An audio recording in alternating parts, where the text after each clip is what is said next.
most of us are basically feeling left out. We're feeling lost. We're feeling confused with regards to what is going on at Man United and how, Manchester United could have, done a better job, especially under Ruben Amorim and stuff like that. But there's a lot of news that we'll have to go through before we talk about the main topic, which is the Amorim situation.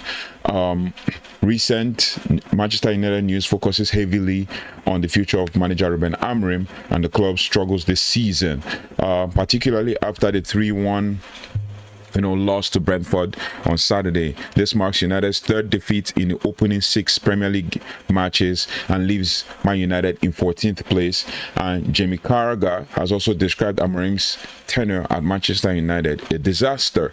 And basically, there is a whole lot going on. We've heard so much news surrounding the whole Amorim situation. We've heard so much, about, the way forward. What should we do? Who are the options? And all of those things. And then we're also hearing, basically, in other news, that with regards to the managerial pressure, despite the mounting pressure, that Sir Jim Ratcliffe and Manchester United board are reportedly exercising patience with Amorim and are not actively searching for a replacement. However, several managers, including Gareth Southgate, Oliver Glasner, Andoni Iraola, have been linked to the job, and former Barcelona manager Xavi is reportedly interested in that position, and that is according to Fabrizio Romano. So there's a whole lot. I mean, we need to talk about this. It's sad to see Manchester United have played 7 games this season, albeit 6 in the Premier League, and we've lost 3, drawn 1, and won 2. So it is not a good record. Of 6 games, you have only 2 wins, and that is kind of like, if you call it maybe a 33% win rate in the Premier League. Other managers are doing great jobs, trying to, wrestle their team. But in the grand scheme of things, if you look at the Premier League table, we're actually 5 points or 4 points, just taking a quick peek at the Premier League table. We are actually 4 points from 4th, 5 points from 3rd, 6 points from 2nd, and 8 points from 1st. So it's not like it is not easily achievable, but yeah, we have not helped ourselves. We are in negative 4 goal difference in the last 5 games, 2 losses, 2 wins and 1 draw. In the last 6 games, 3 losses, 2 wins and 1 draw. So a whole lot that we need to talk about. A lot of questions with regards to, is it the system? Is it a system thing? What should happen? Yeah. So it's really tough. It's really tough, and we have to kind of make sense of what is going on. We've seen a lot of comments on social media and all of that. But speaking of other news, just to give you several managers, including Gareth Southgate, have been muted to be the next in line, or lined up, or linked, as the case may be. Other things we could talk about: performance concerns. United have failed to win back-to-back Premier League games under Ruben Amorim, and also at some point towards the end of Ten Hag's tenure. So that run stretches beyond Amorim. Man United have amassed only 34 points in 33 Premier League games under him, and with critics questioning the effectiveness of his formation, or his preferred 3-4-2-1 formation, given the available squad. And then also, we've also heard things like, with transfer rumors being that Manchester United are reportedly interested in Juventus's Dusan Vlahovic, who may also be available for a reduced fee in January. Do we need another striker? Maybe. I don't know, but I don't think this news is a Man United problem. Zirkzee also could be a target by Serie A club Como in January. we have to keep an eye out for that. Also, United are willing to let go of Jadon Sancho for free at the end of the season. Atletico Madrid, Conor Gallagher is also a potential midfield target for January. So for the Sancho situation, I can understand Man United wanting to let go of Jadon Sancho. I mean, it is what it is. You have to let go of the player because he's not doing anything and he's not worth anything to Manchester United. So we have to just kind of hope that Man United kind of let the player go. Also, let's go for Conor Gallagher. It's like we're signing a Mason Mount with less injuries. And that's what I feel like we're signing Conor Gallagher. Yeah, he can play in that central midfield role because he played that in Crystal Palace. But it's like we're signing another player who is like Mason Mount, right? Versatile, play attacking, play central, and on box to box, energy, pressing, and all that. But yeah, it is what it is. Also, with regards to injury updates, Mr. Mazraoui is expected to be out until the international break that we already know. He returns potentially on October 19th against Liverpool. Lisandro Martinez is also back in training and nearing a return, and the immediate future of Manchester United hinges on whether Ruben Amorim can turn things around or turn the team's form around and deliver consistent positive results, especially with an international break on the horizon following a match against Sunderland at Old Trafford. What do you guys think? I mean, these are just kind of like the overall news that we have with regards to Manchester United. Solid Talks also says that now, which brings us back to the Ruben Amorim situation. Now, I'm going to give you this news from Solid Talks, then we can break down some of the things that fans are saying, and then we'll take it from there. Solid Talks says Ruben Amorim is described as a lonely man by sources in the training. And in training, he often walks away from the team. After losses, he sits on his own and doesn't speak to anyone. One says the job has broken him and he looks a ghost of himself, of his former self, from first joining.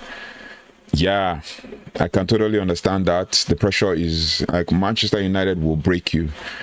This is basically an exclusive from Solly. On Center Devils.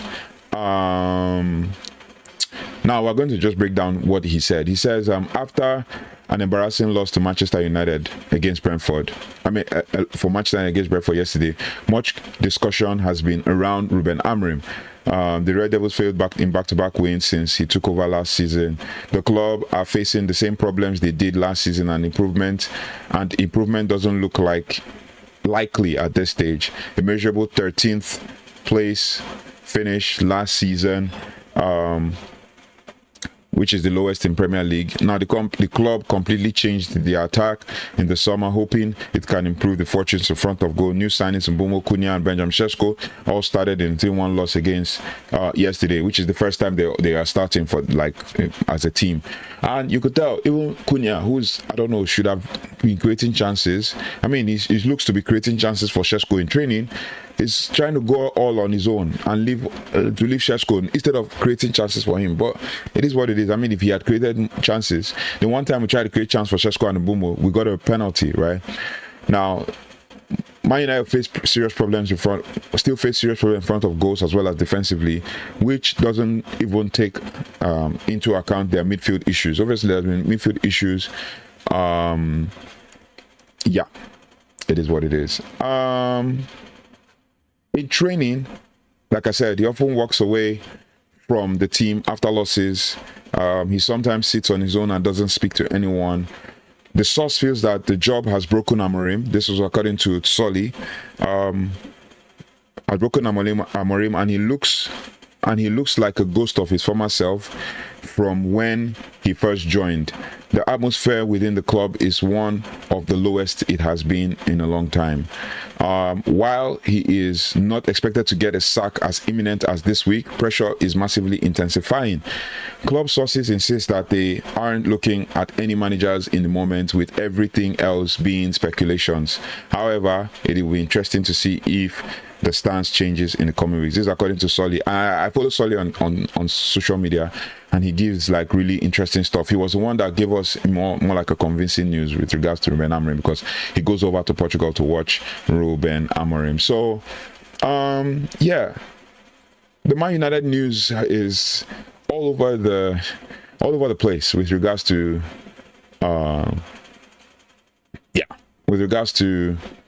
everything.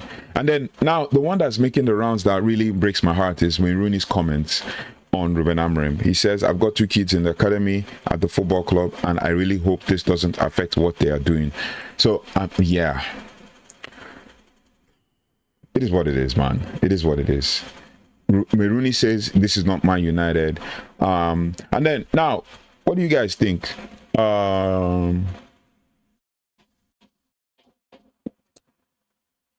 Yeah, Amorim is literally in awe and shocked he's not sacked already. The blame is on our hierarchy. Okay. Ugarte is so bad on the ball, but plays Menu and plays and Menu sits. This is just disrespectful. With regards to the Ugarte and Menu one, I could argue the reason behind Ugarte and Menu in this situation. For Ugarte, he's a defensive midfielder, not a ball-playing midfielder. His own is just to recycle possession, screen the defense, and pass the ball to those who would do the job, like pass the ball to Bruno, and that's pretty much what he was doing in the Brentford game, putting out fires and all of that.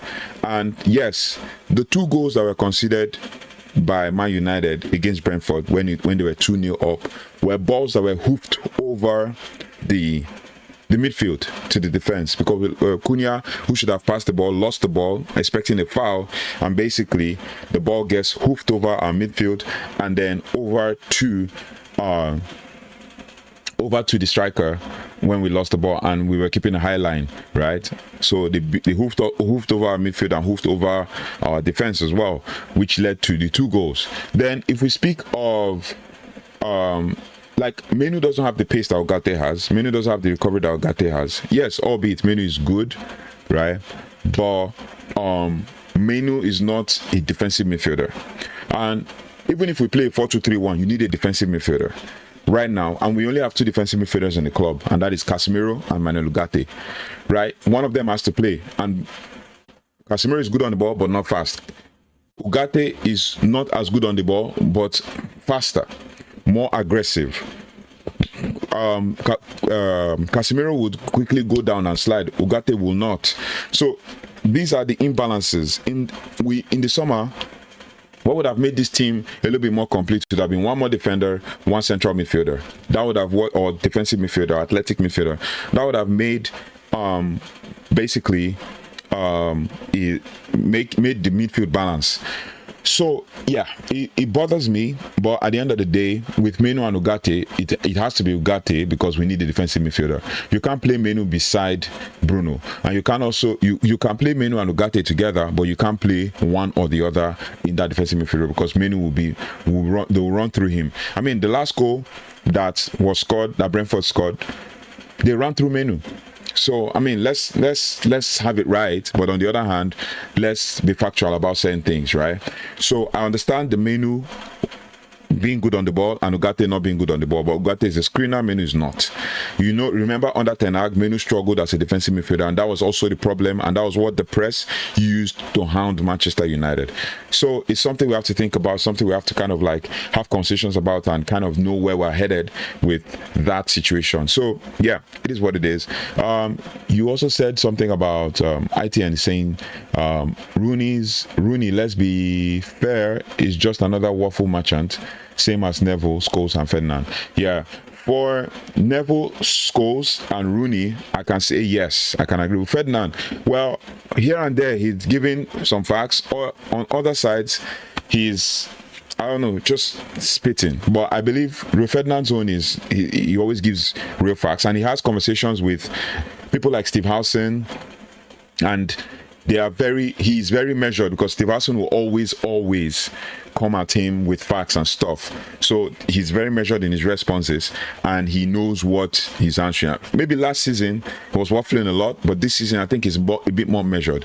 For Rooney and for Scholes and for Neville, yeah, that's why I don't even bother watching the overlap, because even when I try and watch the overlap, it's a whole lot of like negativity, and we don't need negativity in this club.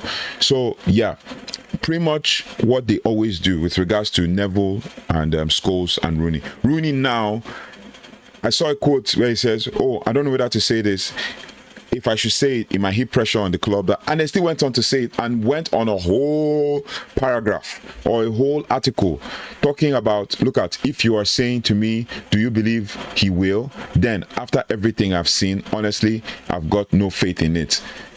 You shouldn't be saying that as a club legend, because you should. I know you want to be critical, but criticizing the club is heaping more pressure on the manager. And the truth is, with this same criticism, if a new manager comes in, it is still more pressure. That's the thing. But they don't want to be measured in their analysis. I watched Gary Neville say something like, oh, when I watched that game, I saw this and that and that and that, and I could tell in the faces of the player. Are you there on the field to know? I know you've played before, but are you there on the field to know that on the face of the player that this is what their expression means?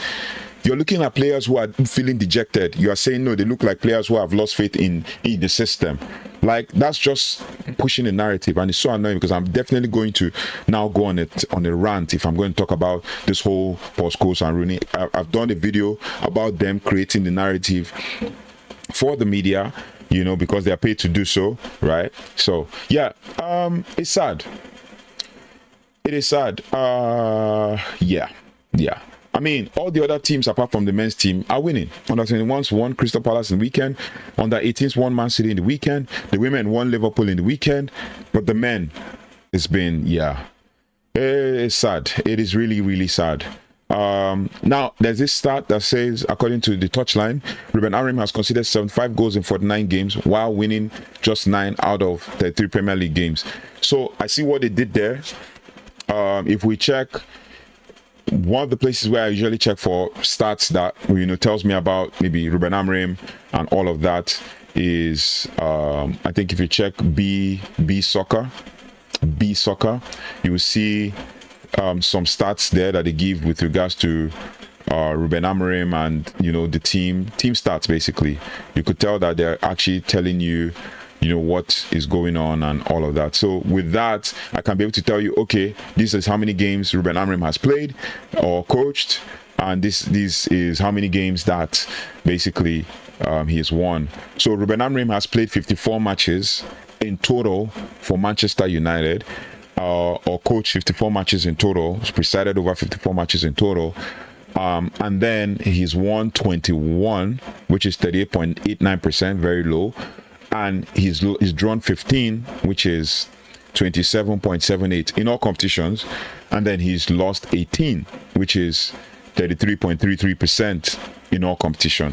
So, yeah, basically, that is pretty much what it is. Like, Ruben Amorim has lost 15 games in total, and lost 18 games in total, drawn 15, and won 21. Let's not forget, Ange Postecoglou. I'm not trying to compare, but Ange is not as good as Ruben Amorim, for my say.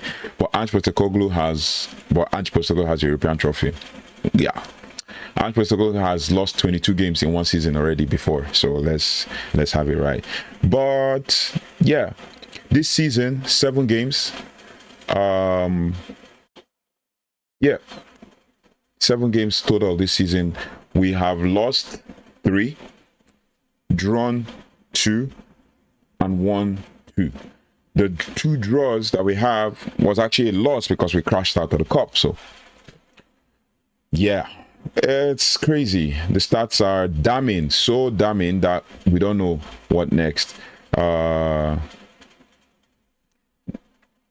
There's also a report from Alex Crook, which I don't believe, that Manchester United are casting their net now to see what managers are available. Like, how is this news? How is this news? Yeah, how is this news? Yeah. Then there's the one for Nathan Collins versus Manchester United at the Brentford game. And Demo Gallagher, for the first time in his life, has said the right thing. Say, yeah, it have been a red card. Basically, the red card. I mean, that singular decision. I'll come to that. That singular decision is pretty much what also affected the game, but that's not an excuse. It is what it is. ITN is saying Ugarte is useless if you defend making fouls, kicking the ball out, or short passing consistently. So like I said, and I have credible facts to show this, because I don't just come out and say anything without actually backing it up. Ugarte, obviously, we know is not a good player on the ball. He's 24. He has a lot to learn and will evolve over time. But when it comes to him or Menu, I would always suggest a player that can screen the defense. Menu will not be able to screen the defense. Menu is a good player who can do a bit of box to box. He's a central midfielder, not a defensive midfielder. That is the difference. So that's why I'm not comparing both. Like, if you asked me between Ugarte and Casemiro who I was going to go with, I would go with Casemiro, but a faster Casemiro. We need the player who has pace. So that is why I said, obviously, in that midfield, we are short, we are thin. So I understand the Menu argument. Menu should be playing, but Menu would thrive better with a defensive midfielder. That's what I'm trying to say. What I'm trying to say, in effect, is if you watch the Bournemouth game in pre-season, Menu played in midfield with Manuel Ugarte.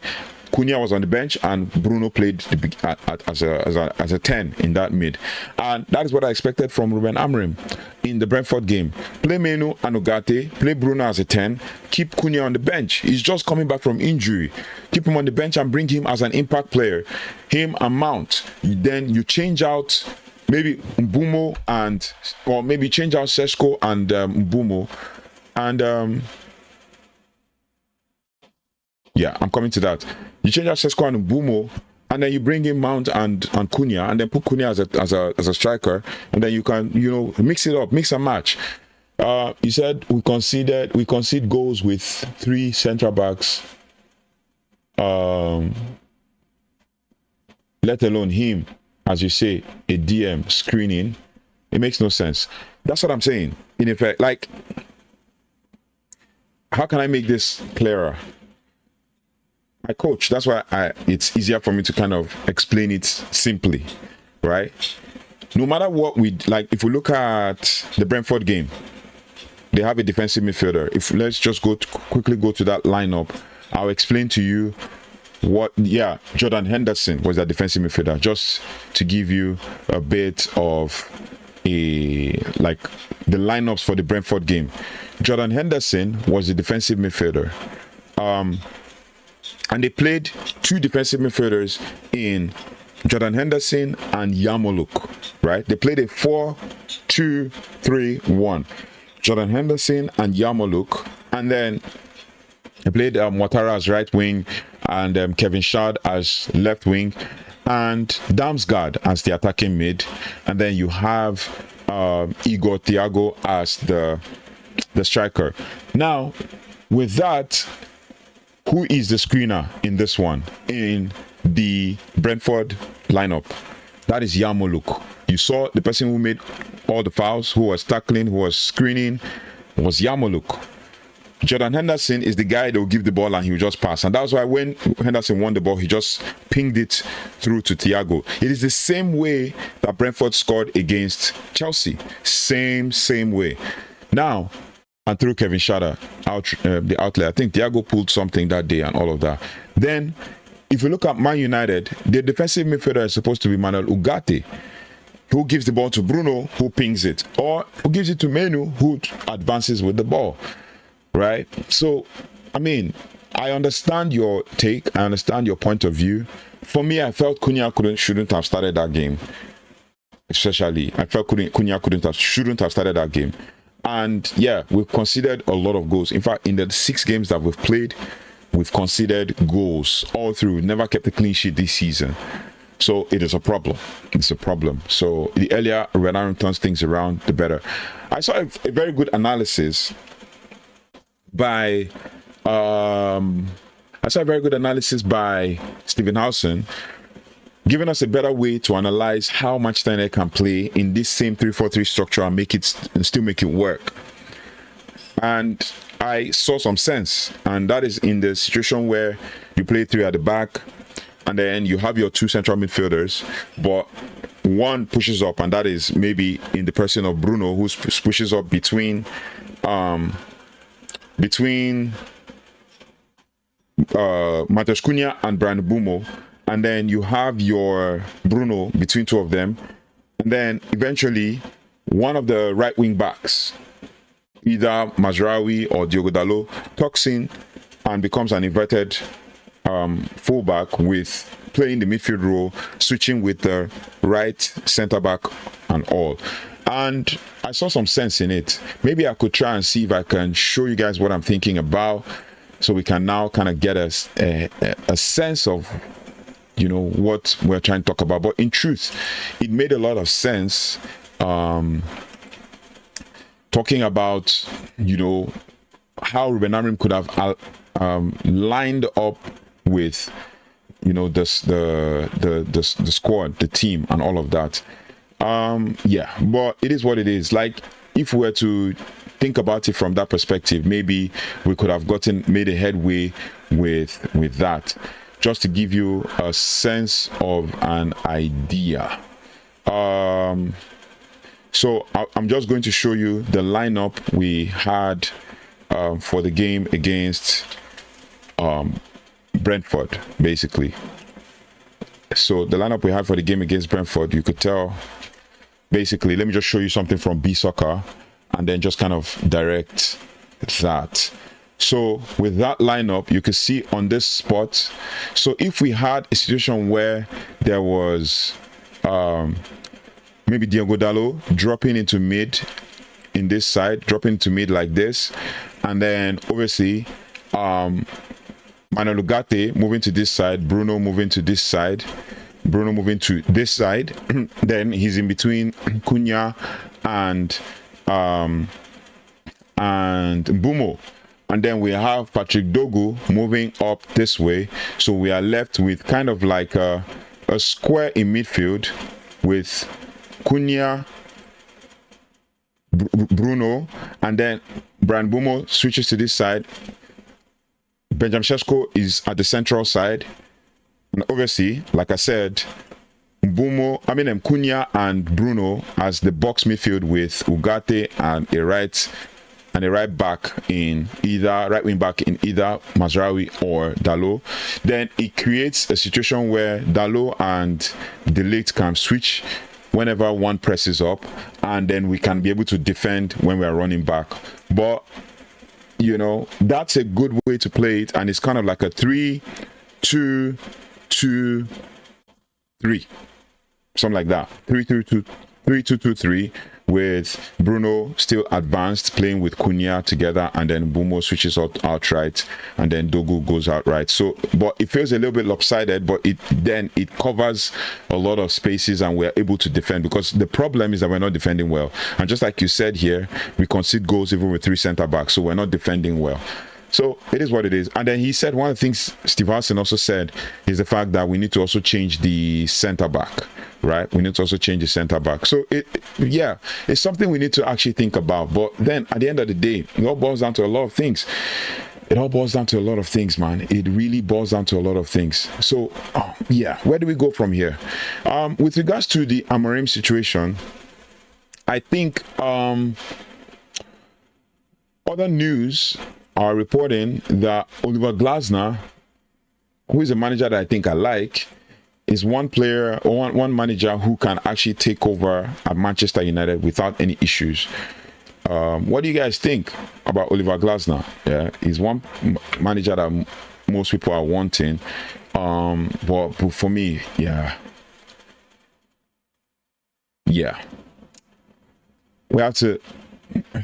have to try to make sense of what is really going on at Man United. We have to really make sense of what is really going on at Man United, because at this point there are so many things that we need to actually think about or talk about and stuff. But yeah, like you said, we concede goals more frequently and all of that.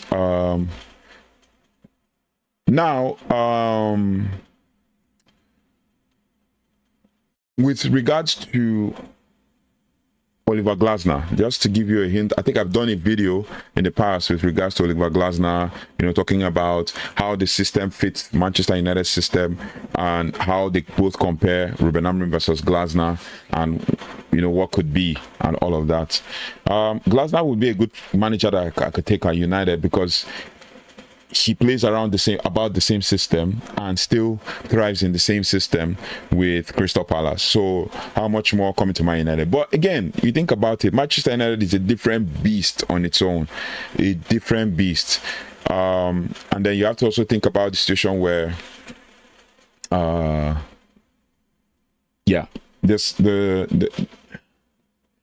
like you said, Glasner is worth a try. Yeah, Oliver Glasner is one manager I think I like. I mean, he can deliver. I mean, we will get the manager bounce. I mean, I don't think we ever got the chance to have the manager bounce at Man United.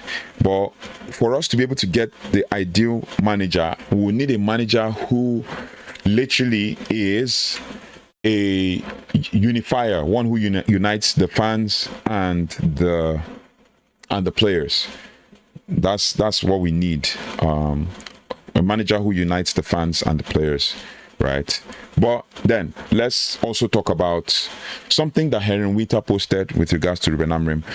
And I read the whole post, and I'm going to tell you what I got at the end, and then we can now discuss it. But the first paragraph, he says, Ruben Amorim's supporters argue that it is not the system that's at fault. It's individual players not doing their jobs or simply making mistakes. There's a point to this one for Amorim inners, basically saying that the players need to do their job. They need to defend well. The ball hoofed over. If you look at the first goal, the ball hoofed over. If Harry Maguire was either keeping that high line properly, not leaving a trailing leg, or he was defending properly, he probably, or maybe if it was De Ligt that was one-on-one with Igor, he would have still won that race with Igor. Then you think about the second goal, hoofed over again, and instead of, I don't know if you guys can watch that video, if you can watch the video, instead of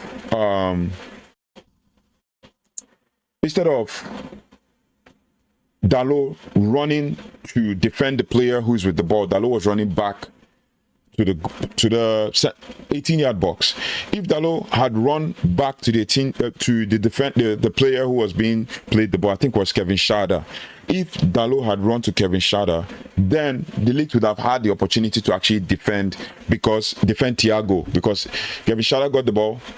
I mean, Thiago got the ball and chested it down to Kevin Schade. Dalot would have covered Schade, and then that way Schade would not get the chance to square the ball to Thiago, who eventually got to score the goal after Bandea saved it multiple times. So yeah, I also feel that the media is not so helping, because they're creating multiple narratives and stuff. But yeah.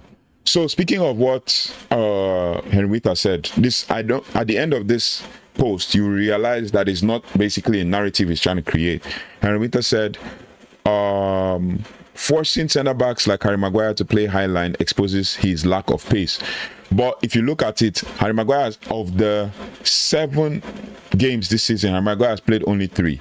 And of those 3 games, he was subbed off towards the end. Think about it. Or started only 3. He started the game against Grimsby Town, started the game against Chelsea, and started the game against Brentford. And in all those games, he was subbed off. Then, if you think about Harry Maguire not being able to run, we've known this for years, that he has not been able to run as fast. De Ligt is faster, right? But still, with De Ligt in the game, it still leaves us exposed. Think about it. The goals that were scored, I think it was Burnley that scored. The goals that Burnley scored, Shaw was out of position. And Dogu was out of position, which made De Ligt to go press. And in the process of De Ligt pressing, it left us bare. It left us bare at the back, and Burnley scored. Same thing happened against Fulham. Same thing, right? So we have to, so it's individual player errors, situations. Even if it's 4 at the back, if one person is out of position, remember what happened on that Ten Hag last season. One person out of position, boom, we're in trouble. Then, Luke Shaw is not a left-sided centre-back. Well, he's played in that position several times. Played in that position under Ten Hag. Ten Hag liked him. Played in that position under Amorim. Amorim liked him. And if you take out... Okay, let's look at the defense. The only player that's a centre-back that is left-footed is Aiden Heaven. Maybe you could make a case for Aiden Heaven starting ahead of Shaw. But Aiden Heaven is still young. Think about it. Aiden Heaven is still young. He still has a lot of experience. He still doesn't have enough experience as Luke Shaw. But also, we've seen Aiden Heaven come on in games and still get injured. So I'm not trying to make a case for Amorim or all of that, but we thought we had the strength in depth when it came to defense. But coming to this season, we don't even have a strength in depth at all. Think about it. Bruno Fernandes is not a central midfielder. Bruno Fernandes can play in multiple positions. ITN is saying Juventus got rid of Thiago Motta and he was highly sought after. Yes, but Thiago Motta did not really succeed at Juventus, did he? He was losing last season, despite the fact that he coached very well at what's this other team? Genoa, when he was this person's Joshua Zirkzee's coach. He also had a 3-4-3 as well at Genoa. Let's not forget. He called it a 1-3-4-3 or 1-5-3-2 or something. One weird formation. But it was a 3-4-3. And he played Joshua Zirkzee as the false 9 or as the 9.5 or as the number 10 in all of that. So, I mean, we could go on and on talking about all of this and stuff. Then we also have the situation with... so he said Bruno is not a CM. Bruno plays central midfield in Portugal. He plays a central midfield combination of Vitinha, who is also a ball-playing central midfielder, not even a defensive midfielder. And then we have Bruno, we have Vitinha, and he keeps João Neves out the team as well. Let's have it right. Bruno keeps João Neves out the team. You think about it from perspective of Bruno playing as a central midfielder, together with Bernardo Silva playing as a central midfielder with Vitinha in that midfield, and they still play well, right? Think about it. Then if João Neves comes, Bruno can still play as a central midfielder with João Neves. So you saying Bruno is a central midfielder, he's just kind of trying to create a narrative, but it is what it is. Most players don't look comfortable with the 3-4-2-1. Nothing has ever shown that the players don't look comfortable, but I'm not trying to make an excuse. This is what Henry Wita had to say. The defense looks exposed, not enough pace, too many gaps. So if you say not enough pace, the only person who is not fast in that defense is Maguire. We cannot agree comfortably that Luke Shaw has pace. We cannot agree comfortably that Matthias de Ligt has space. We can also agree comfortably that Leny Yoro has space. But we keep going. Amorim is stubborn. Yep. Stubbornly sticking to his system when 4-2-3-1 would work. Okay, Ole Gunnar Solskjaer used 4-2-3-1, and this same journalist called him a PE teacher. What's his name? Ten Hag used 4-2-3-1, and he was still called a PE teacher. He was still told that he had no style of play, no system, nothing worked under Ten Hag. So we could go on and on talking about this system and forget about the fact that players are supposed to do. I saw a post by Martin Ball on X. Check him out. He always talks some sense, and he showed a game between Napoli and AC Milan, where as they were losing the ball, this is Antonio Conte's team, and mind you, Antonio Conte plays a 4-1-4-1. Antonio Conte plays a 4-1-4-1 with McTominay playing as a left-sided player. If that happened at Man United, the manager will be giving pelters, but it is what it is. Look at the formation you see. McTominay played at the left as a left-sided player, like as a winger, but not a winger, but in the midfield. Now, there's also talk that the best managers would adapt. The best managers would try something and make sure that worked. But for Ruben Amorim, he's not making sure that it worked, because 4-2-3-1 should have been the best formation to make this system work. and that is this season, this time that I've kind of learned that obviously most that a manager is wedded. That's the question, the conversation you hear. A manager is wedded to his system. Should a manager not be wedded to his system? Should he be flip-flopping? And if he flip-flops, a manager flip-flops. There's a whole lot we can talk about. So like I said, speaking of pace, only Maguire doesn't have as much pace as the defenders that you're saying don't have pace. Eden Heaven has pace. We've seen it, right? If you look at that game against Brentford, you could also tell that Diogo Dalot was being outrun by Kevin Schade, like surprisingly, but it's what it is. He said the best managers adapt, work to their players' strengths. United's defense would look more secure at the back four of Mazraoui, De Ligt, Euro, and Shaw.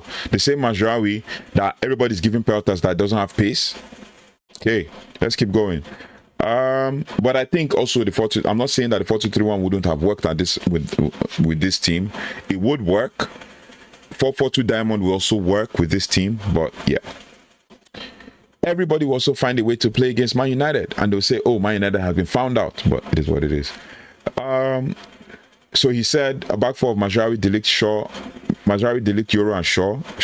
Obviously Shaw as a left wing back or left back, shielded by two from Menu, Ugarte, and Casemiro. So Menu and Ugarte, that works, or Menu and Casemiro, and that's super defensive. So either of the two between Menu, Ugarte, and Casemiro. Then Bruno restored to his preferred 10, flanked by Mbumo and Cunha, serving Sesko, but Amorim is too stubborn to change. Not saying that Amorim is too stubborn to change, but yeah. Amorim said something. He said the last manager was given penalties for playing the same formation and not playing the Ajax way. Then he also said that if he changes his formation right now, the players will not trust him. And if he also changes his formation, the media will also take advantage, but it is what it is. He also said Amorim has to take culpability and vulnerability at set pieces, for vulnerability at set pieces and failure to know how to respond and regroup when opposition turn the ball over. Where is the coaching? They've upgraded everything at Carrington except, it seems, the coaching. Amorim was tweeted by Keith Andrews, who was managing only his 8th game. Andrews just saw the centre-back's vulnerability and unleashed pace. Amorim's tactics are clearly at fault. Okay. Also, there's talk. Henrietta also says Amorim says his players needed more personality to control games, but the system inhibits them. His questioning and demeanor can hardly inspire them. He's clearly a good man, and at Sporting showed that he was a decent coach, but this stubbornness may cost him his job. He said, that said, it is all very well this increasing clamor for change, but who? That's the question. Who could United bring in? Most elite coaches are all embedded in teams, at teams with better squads and better run clubs. United are still United, still huge, still big players, and should still attract a decent coach. But the question is, who could Manchester United be going for? That aside, we could talk further about what United faithfuls have said about this. They just remember that Man United would have to pay Ruben Amorim 12 million if they sack him within the first year of his contract. Amorim joined United on November 10th last year, so it's unlikely the board will sack him before same date this year, no matter how bad the results just to avoid paying him the 12 million compensation fee.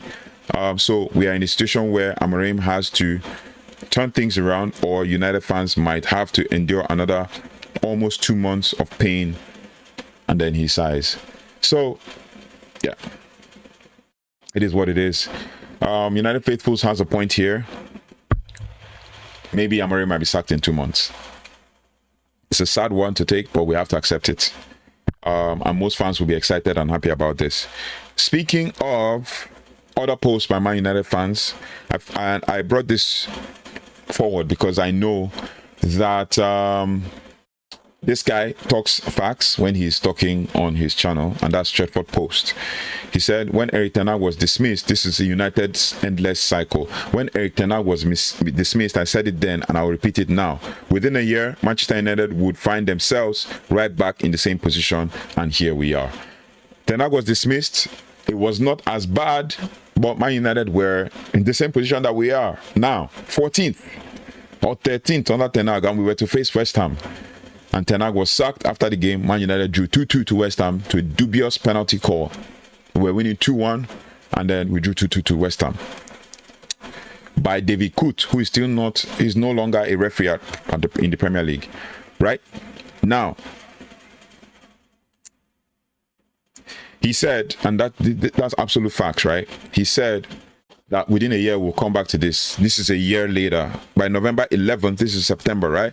By November 11th, it will be a year since we appointed Amorim. By October, it will be a year, October international break, it will be a year since we sacked Ten Hag. Yeah, since sacked Ten Hag. Now, you look at it and you say to yourself, what is actually going on? The truth is, this is what Trafford Post says. The truth is, blame at this football club isn't a simple equation. The manager is accountable, certain players are accountable, the owners are accountable, all of them 100%. So, like I've always said in all of my streams and stuff, it is an overarching issue. It is everybody's involved in the situation that we're facing at the club. United's problems are not tactical tweaks or transfer fixes. They are cultural and psychological. We're talking about the club riddled with a broken mentality where leadership is hollow and accountability is non-existent. Mateus Cunha summed it up yesterday when he pointed out what United lack most: character. Okay. Now, look at the dressing room dynamics. Bruno Fernandes racks up stats but too often escapes deeper scrutiny when the team falters. But where our oppose this is, Bruno Fernandes still gets the most scrutiny. Whether he delivers in stats and stuff or not, he always gets scrutinized. Whether he is the best or not, he always gets scrutinized. But that aside, Diogo Dalot continues to masquerade as a modern wing-back without truly being one, which is also true. Diogo Dalot had a very poor game yesterday, but obviously, we needed a right back, and Mazraoui is injured. Ahmad would have started that game ahead of Dalot, but Ahmad was on compassionate leave. Then, if you look at... he said Harry Maguire and Luke Shaw, both senior figures, are repeat offenders in costly errors. Yes, facts. I don't need to explain this. We've just talked about it a long while in this video.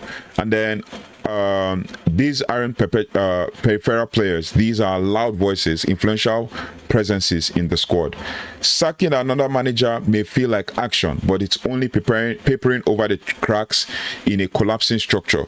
United has gone through Moyes, Van Gaal, Mourinho, Solskjaer, Rangnick, Ten Hag, and now possibly another, yet the same rot resurfaces every time. At some point, we must confront reality. The issue isn't just the man on the touchline, it's systemic, which I see valid facts in all of these things that Trafford Post has said. He says, Man United needs an overhaul from top to bottom. Well, that was what we tried to do last season, isn't it? And he said it's not just a simple one. Ineos tried to do it as well. Excuse me. Not just a shiny new forward or a fresh managerial face. Okay, this is about redefining culture, accountability, and footballing identity. Until that happens, the cycle will continue. Sack this manager, bring Oliver Glasner, the so-called Mr. Nice Guy, and I'll watch on as the same decline unfolds once again. This is not about patience nor blind loyalty. It's about intelligence. If the club continues to operate with short-term, one-dimensional thinking, then United's decline will not only persist, it will accelerate. This makes perfect sense. Not the entire post, but the part that really makes sense is the overarching issue, and that's the problem at the club. right? We've seen it time and again unfold severally, but we tend to want to ignore it. We tend to want to avoid it and say, oh, it is Oliver Glasner. Speaking of Oliver Glasner, Ben Jacobs and the Talksport, or on Talksport, has said that should Oliver Glasner ever be offered the Manchester United job, he would take it. Okay, but it is a whole beast, a new beast. Manchester United is a beast of his own. You cannot tell me differently. Still speaking about this, Ben Jacobs also says if Oliver Glasner was offered the Manchester United job, he would take it in a heartbeat. Glasner, also playing the 3-4-2-1, is likely not seen as an issue. Oliver Glasner plays the 3-4-2-1 in Crystal Palace. So what are we talking about? But it is what it is. And then I think I have a news where Oliver Glasner says something about taking the Manchester United job, and him saying he follows the news and follows what is going on and all of that. Trying to find where that news is. He says he follows the news. Yeah. Okay, so let's break it down. Okay, yeah, let's break it down. Before that, let's talk about the Oliver Glasner news. I can't remember where I saw that. Okay, let's quickly. Yeah, so yeah, I'll find it, and then we can, break it down and talk about it and get to the next level. Just give me 1 second. Okay, so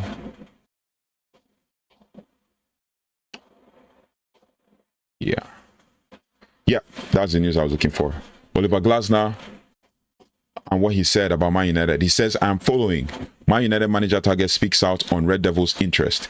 The figures behind Oliver Glasner's success at Crystal Palace make for embarrassing reading when compared to Ruben Amorim and Manchester United. Crystal Palace manager Oliver Glasner admitted that he's following the rumors linking him with a move to Manchester United, but played down speculations that he would be replacing Ruben Amorim anytime soon. The Austrian head coach is understandably in demand. Saturday's stoppage time victory over Liverpool extended Palace's unbeaten run to 18 matches across all competitions, equaling the longest lossless sequence in the club's history, which was first set in 1969. Also, Glasner also ended Crystal Palace's 164-year wait for a major piece of silverware by orchestrating an FA Cup final victory over Manchester City last May. 3 months later, the Eagles won a second trophy in the Community Shield against Liverpool. So he's beaten Liverpool twice. Wow. Okay. Cool. United have endured a dramatic contrasting spell. While Glasner was celebrating at Wembley in May, Amorim was left to lament defeat in the Europa League final and the club's lowest ever Premier League finish. Now, United's form has been similarly miserable this season, prompting rampant speculation around the safety of Amorim's position as manager. Some spurious reports have put Glasner forward as potential successor for the stubborn Portuguese coach. Yet, the softly spoken 51-year-old had no intention of entertaining such speculation. Crystal Palace and Man United records during Oliver Glasner's reign at Man United. 58 games for Crystal Palace, 57 games for Man United. Wins 23, Man United 17. Draws 21, Man United 14. Losses 14, Man United 26. Goals conceded, goals scored 89, Man United 73. Not far apart. Goals conceded 69, Man United 89. Crazy. Points 90, Man United 65 since between Crystal Palace, that's since Glasner took over, right? And Ruben Amorim. Now, Oliver Glasner says, I'm following the rumors, and that's all they are, naturally and completely relaxed. He told Kicker this weekend, focusing on daily work with my players and staff and trying to enjoy it as much as possible. Now, here in this news, okay, ITN is saying the formation with 5 defense will never be acceptable. I don't want Glasner, to be honest. I want a manager who plays 4-3-3 or 4-2-3-1. Okay, I thought you wanted Glasner before, but yeah. Anyway, let's keep going. Amorim is expected to retain the backing of the United board despite the team's spiraling form. Although Glasner could very well continue to make his rival manager look foolish from South London. I don't understand the validity of, the importance of this statement, but whatever. When quizzed on the secrets behind Palace's record-breaking run, Glasner simply explained, "I am convinced that consistency is crucial. Is a crucial prerequisite for success, but you also need very good players, which we fortunately have. United should theoretically at least have a far superior pool of players. It took 1.071 billion euros to assemble the squad at Old Trafford compared to 337 million euros, which Palace's contingent is worth. Yet, while the Eagles sit third in the early Premier League table, United are back in 14th. Not that Glasner is getting ahead of himself. He says, "We are not currently worrying about final standings," he warned. "I am very down to earth, and don't forget that last season we had the worst Premier League start in Palace's history, which ended with a record points haul." So it is still early days in the season, but Oliver Glasner, that everybody's championing, plays a 3-4-3 formation, albeit it works for him. So, and he will not be opposed to playing a 3-4-3 formation or 3-4-2-1 or whatever the case, or whatever you call it. So I've described how Steve Howson talked about how the formation will work, but look at it. We have a manager, a potential manager who will play that same formation. 3-4-3 works under Glasner. Could work if Glasner plays at Man United or coaches at Man United. Another thing, again, is let's look at it from perspective of the new other managers like Xavi that was talked about. Xavi plays the 4-3-3. Remember a manager that played 4-3-3 at Man United? Ten Hag. 2 games, Brentford, Brighton. Brentford and Brighton, we lost both games at the beginning of that tenure, and Ten Hag went back to 4-2-3-1, albeit. Then we look at Gareth Southgate, plays a 4-4-2. 2 midfielders.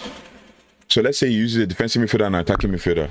Let's say he uses Manuel Ugarte or Casemiro and Kobe Menu. We'll still be run through in that midfield unless one central midfielder drops back or one attacking midfielder drops back to help. Okay, that means you turn Cunha to a left winger and Bomo, who is also a right winger, to continue to be a right winger as well. So that aside, let's look at other managers that were listed. I think I mentioned, what the other managers I mentioned who are also listed too. Andoni Iraola. Okay, Andoni Iraola can work in a 4-2-3-1 because that's what he plays at Bournemouth, and he has also tinkered with some formation, in different in different teams or at different points of the season.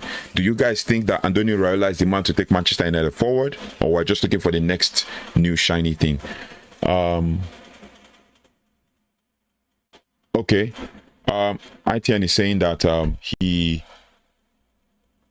he's saying yes to Glasner and that he can do better with playing 3-5-2. Okay, maybe that's a valid way to look at it. Glasner can play 3-5-2 better than Amorim.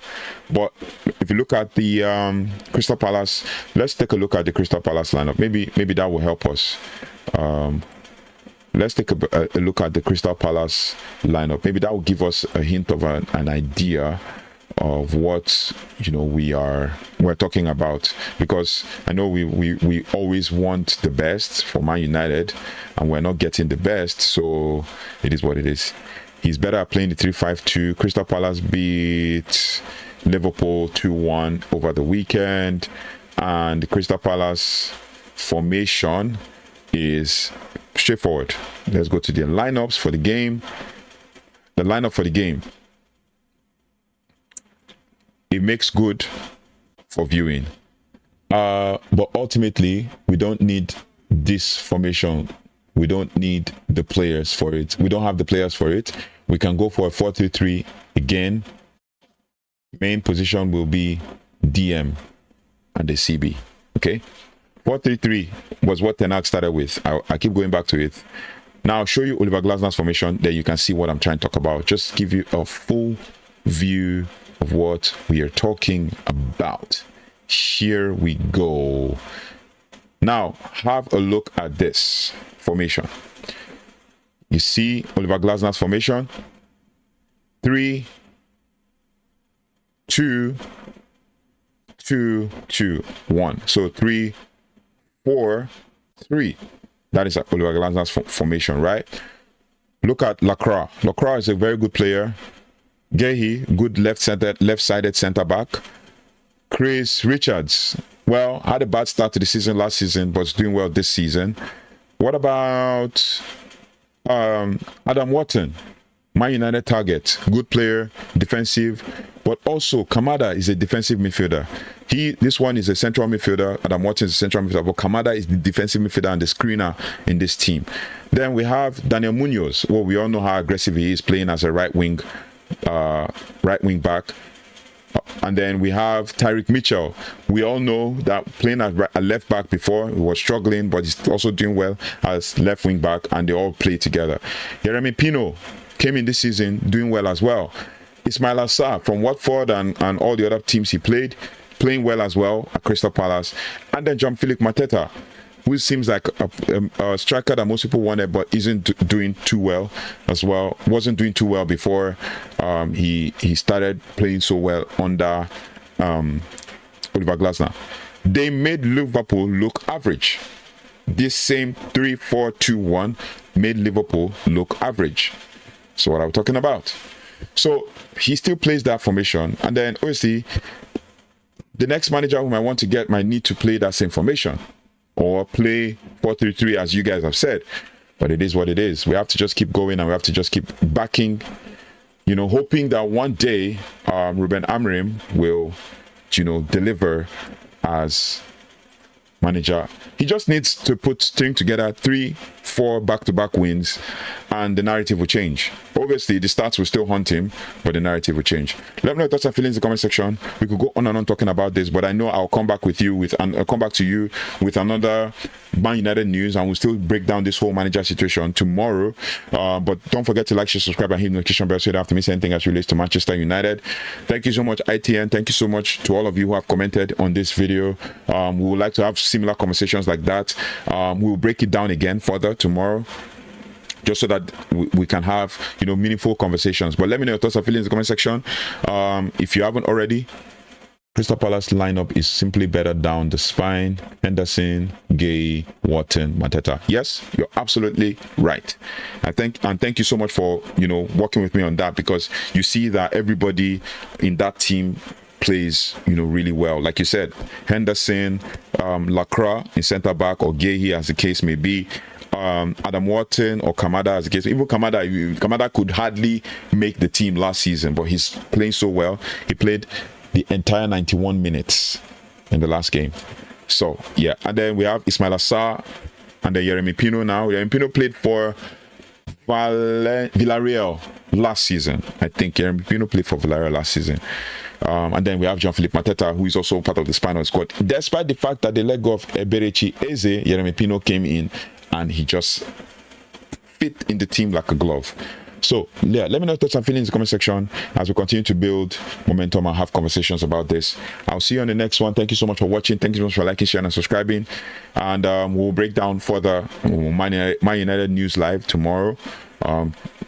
At an earlier time. I mean, today, due to some technical difficulties on network, we couldn't come live and on time. But yeah, tomorrow at an earlier time, we'll come live.